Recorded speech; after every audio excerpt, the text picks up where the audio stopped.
As we mentioned earlier, regardless of what the property is, every parcel has a specific ID number assigned to it. The parcel ID and other assessment data can be found simply by looking at the property record card. Property record cards include a descriptive inventory of the land and its improvements, as well as a historic snapshot of the parcel. Among the data, the record card includes the current and previously assessed values, the map lot location, in this case, map 42, lot 49, the past and present owners of the property, its sale history, and zoning. Cards can also specify the exact size and its dimensions, identifies the building style with a sketch and pictures, and it lists the building permit details. It's important to note that even though a property can appear similar to another property, they can still be very different and have attributes that result in different assessed values. Many communities put these cards online for public viewing. It's important to know the exact size of the parcel, its shape, and what neighborhood it's designated in. Assessors must determine if a parcel is considered a prime buildable lot or if portions of the lot are considered excess or undevelopable land when determining its overall value.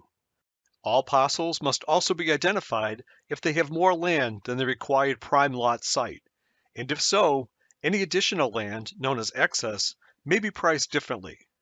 Neighborhood land pricing will most likely vary, so assessors must clearly delineate one neighborhood from the other.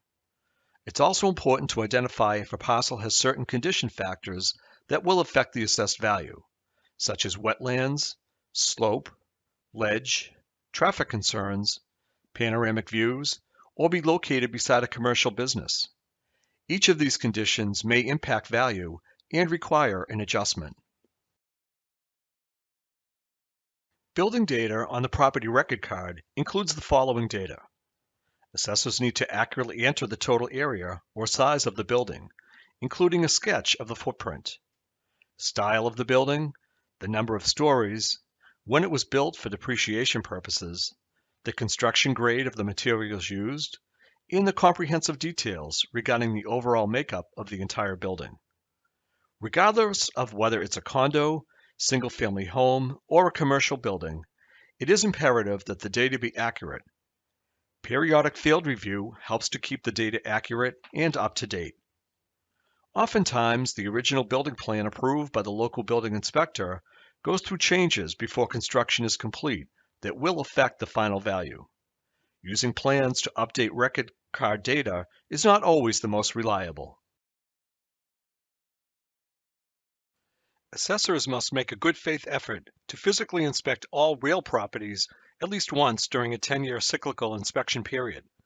There are two ways to go about this: by either setting up an organized and scheduled cyclical inspection program over a period of years, or by conducting a full measure and list in a shorter time period. A comprehensive, systematic cyclical inspection program helps maintain an accurate and up-to-date database of all property in the community. Visitation dates, often referenced as visit history dates, must be recorded on the property record card. Cyclical inspections are often conducted by in-house staff to help alleviate budget concerns and is typically spread out over time to keep costs down. Some communities choose to hire contractors to perform all or part of their cyclical inspections. DOR now allows up to 10 years to complete all property inspections. Another way to complete the required cyclical inspection program is to conduct the full measure and list over a very short 12 to 24 month period. This entails going from parcel by parcel and collecting a complete property inventory, including interior inspections. This comprehensive listing can be expensive because it is so time-consuming. In many cities and towns, private contractors are often hired to complete these inspections.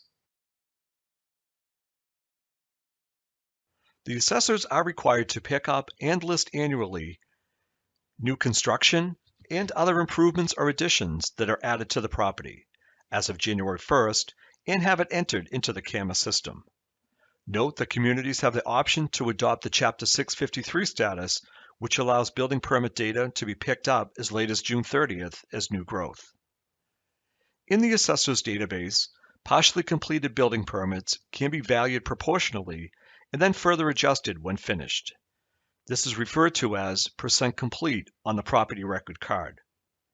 It is vital for assessors to coordinate with the local building inspector when identifying new projects in their scope of details, regardless of being completed or not.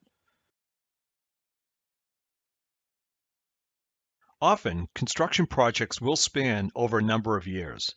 With each construction phase completed, the assessor can estimate the percentage of the completed building and value it accordingly. This is an example of a partially completed new home. Reviewing the new home under construction on a yearly basis will support the assessed value. A data quality analysis is a sound method to determine the quality of the existing property data and assess the scope of data collection required as part of a mass appraisal program. Properties are randomly selected for inspection, and a complete check of all the information in the existing database is made. Conducting a data quality analysis is not mandatory for assessors' offices. It's a tool used to determine the quality of the existing data. Prior to the start of a community's 5-year certification review, the assigned DOR field representative will drive throughout the community and conduct his or her own data quality study before officially starting the certification analysis. The DOR will immediately contact the assessor with any questions or concerns before the assessors finalize the values. Should an assessor decide to conduct his or her own data quality study, a sample of 2% to 5% is required to be considered statistically significant. These properties should represent the community as a whole and include all types of properties and be randomly selected. Assessors can reference the Certificate Standards IGR for detailed instructions. A primary use of a data quality statistical analysis is to identify old to new value differences. This helps assess how accurate the existing database is and can be saved to review specific property classes in the future that have changed from one year to the next. A data quality study can easily indicate if further and more thorough inspections are needed to help ensure the most accurate value assessments. Reviewing the mean and median of both value and percentage differences for the sample can assist the assessor in determining if corrective action is needed. A median in excess of 10% in any category, class, or type of property may indicate a need for prompt appropriate corrective action, such as a full field review or complete measure and list as deemed necessary. A median below 10% in any category may be corrected through the cyclical reinspection program.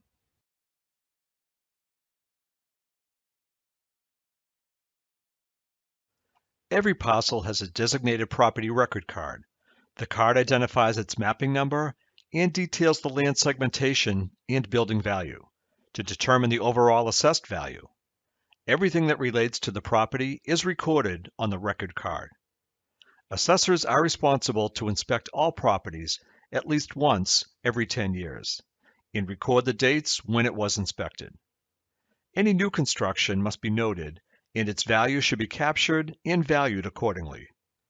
If an assessor decides to change the current camera system, referred to as a conversion, a comprehensive full field review or a DOR-approved desktop review needs to take place in order to assure all the assessing data is accurately transferred. A data quality analysis can quickly reveal whether the assessor's existing data is acceptable or if it needs to be updated.